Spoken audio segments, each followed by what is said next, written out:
the husband has to love the wife the same way Christ loves the church, and loves the wife for the reason that Christ loves the church. Christ can never turn his back against the church. The church can never be out of submission from Christ. And the church can never want to deem the same scope of authority as Christ. You understand? So that is the understanding there. And the judgment, or which is the wisdom there. It is on the premise that what God has said, as they come into this covenant, nothing will fail. So the Bible says, he who finds a woman finds a good thing and finds favor with the Lord. That is the judgment of God. That from now we want to enforce and declare the favor of God over them. Hallelujah. So we're gonna just quickly do prayer.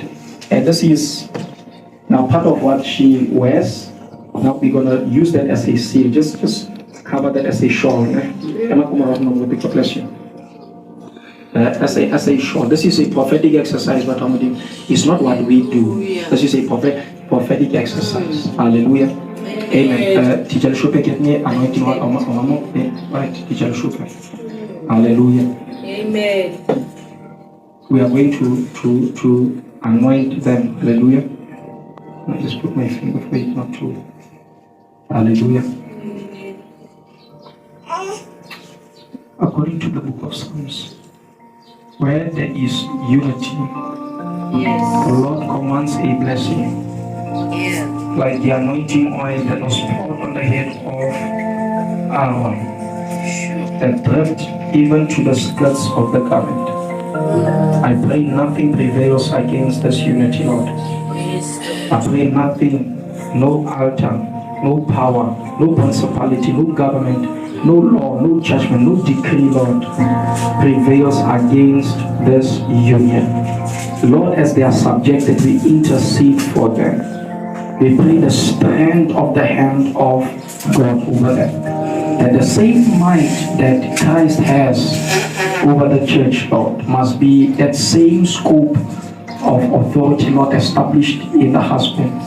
And the same love that God has for his church must be the same love that he operates with in this union, Lord. And I pray, Lord, that you establish her, Lord, in a covenant of submission to you.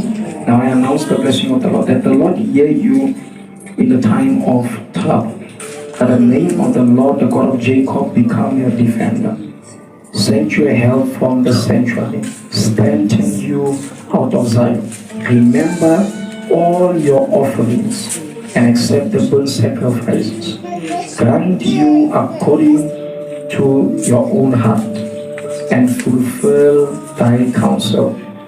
We will rejoice in the salvation, and in the name of our Lord we will set up our banners, and the Lord will fulfill all his petitions.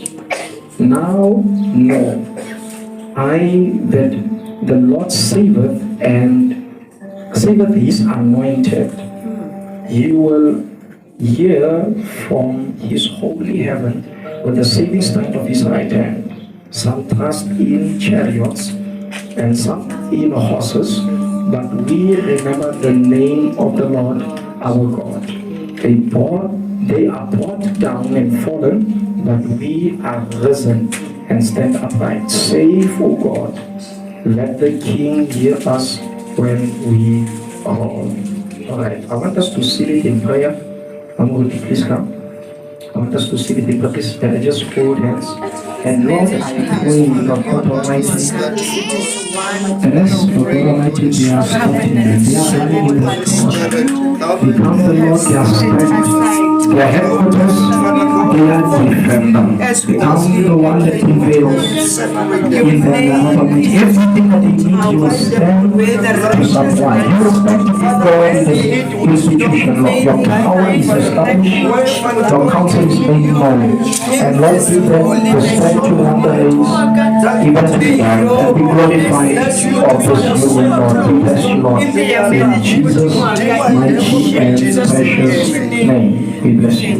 In Jesus' name, amen. Hallelujah. Now, church, we would like to present to you as they turn. Hallelujah. Yes. I would like to hear you make some noise.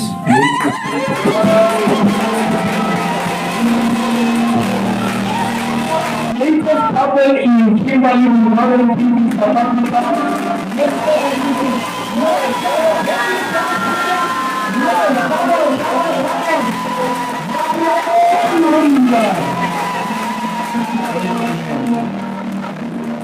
one more assignment. I'm going to allow the church to just quickly come and just congratulate them quickly.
Hallelujah.